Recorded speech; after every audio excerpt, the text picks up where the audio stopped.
Jeff Gordon hung back on that restart, and that left Michael Waltrip a sitting duck all alone out front. Yeah, that's the bad thing about getting a big jump on a restart. See it time and time again. You're just a sitting duck, and man, they sucked him up and put him back in the field.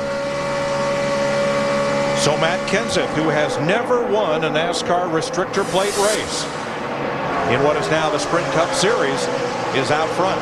You know what else Michael might be doing? I know what he's doing. Might be just backing up here just a little bit to see if he can find that guy to the left of us right there and help him out. We're halfway. He's hunting Dale Jarrett in that 44 car. He knows he's going to start on the outside the front row. He needs that 44 car in the Daytona 500. And there's Ruderman and Michael, all three of them right together. So we'll see what they can do as a team.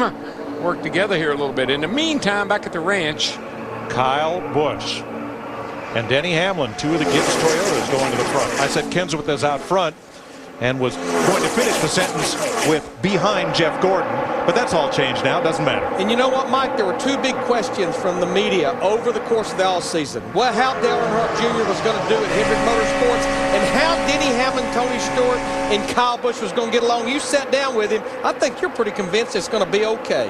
They're going to be fine. They say they're all of the same personality. They all have the strong desire to win. And their goal this year is to prove everybody wrong. They will not implode. They're going to go out and win races. You know, the only thing that's going to hurt those three guys are so aggressive. All three of them, that they could be doing, you know, what they normally do and get themselves in trouble. Harvick down to the bottom. Mark Martin comes with him. Casey Kane backs up a bit. Now that's your transfer cars right there. The 10 car, Patrick Compantier, and Kenny Schrader in that 49 car right now. John Andretti, the 34 car, he would be the car on the outside looking in. And Michael Waltrip has found his two teammates back there of Dale Jarrett in the 44 and David Rudem in the 00. But they've got a ways to go. Yeah, I don't think he wants to be way back there, though. They got to get hooked up and try to get to the front, not just ride around to back together. So they got some work to do here. They better get some giddy up. No, because we do not necessarily have that pit stop coming. About everyone made that pit stop back on lap 19. I think unless we see something like we did in that first race with 8 or 10 laps, 8 or 9, 10 laps to go, these guys have made their last stop. The question, Darrell, not fuel, but it could be tires. I bet you we don't have an issue in this race. I just don't think we will. I might be a little optimistic, but I don't think we will. More and more rubbers getting down on this racetrack. This always works that way.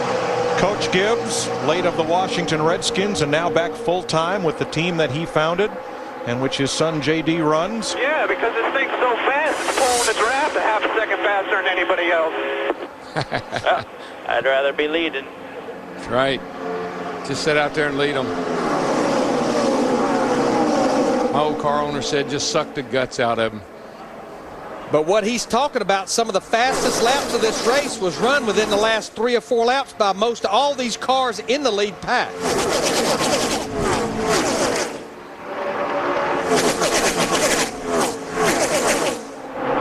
Now, to be a level of contentment amongst this group, though. Don't seem to be quite as racy as our first crowd. Well, in that front pack of 10, there's only 2 go-or-go homers, Carpentier and Schrader, and they're in right now. So no need for them to make a move. Tony Stewart is in 11th, trailing this pack, and pretty much all by himself. Now the second pack is starting to catch up Stewart. They are starting to get lined up in a single file, and I think you're going to see them work their way right back to that lead group as we've got 25 to go. Wonder what Dale Jarrett's saying about his car, Steve. DW, I haven't heard Dale Jarrett, but what we do know is that Michael needs to be behind DJ because DJ's car won't pull up. He needs to get a push for Michael, and that's why the 55 is behind him. Well, right now, Dale Jarrett is the car just on the outside looking in. He's right now back in the 13th position there. They carry him to the bottom of the racetrack. He's looking for that 10 car and that 49 car. And Carpentier and Schrader are not moving from that outside line draft. Now Stewart and Mark Martin have caught the leaders. Pretty impressed with the 10 car right now, Larry, because not a lot of experience at this kind of racing, and he's doing what he has to do at this moment anyway. If he just doesn't get rattled when he get up there and get to racing with him. And he was the only Dodge to qualify in the top 20 on Sunday. Boy, Schrader just got shuffled back, and Jarrett has moved up. I think that 55 car will stay right there where he's at these remaining 24 laps. There may have been a method to his madness getting that big lead on that restart. You know, he told me, he said, I'll do whatever we got to do to get Dale in it. We do not want Dale Jarrett to miss his last Daytona 500.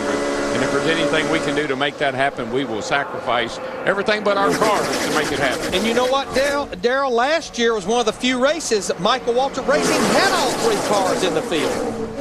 So Carpentier and Jarrett have the 2 transfer spots. That leaves Ken Schrader on the outside looking in, along with Ruderman, Andretti, and McClure. Well, Michael got in trouble off of 2 that time, lost some spots there, and Dale got away from him. So, but Dale's back up in the draft now where he's got other cars behind him. But the car right behind him is Schrader, and that's the car he's racing, the 49, for the final transfer spot. Michael fighting his way back in that 55 car on the bottom. Still got a long way to go, though. 22 laps to go this time. Yeah, there you go. He's right back in between them now. And I don't really think we're going to know how this is going to shake out, because it really does depend on how the tire wear is.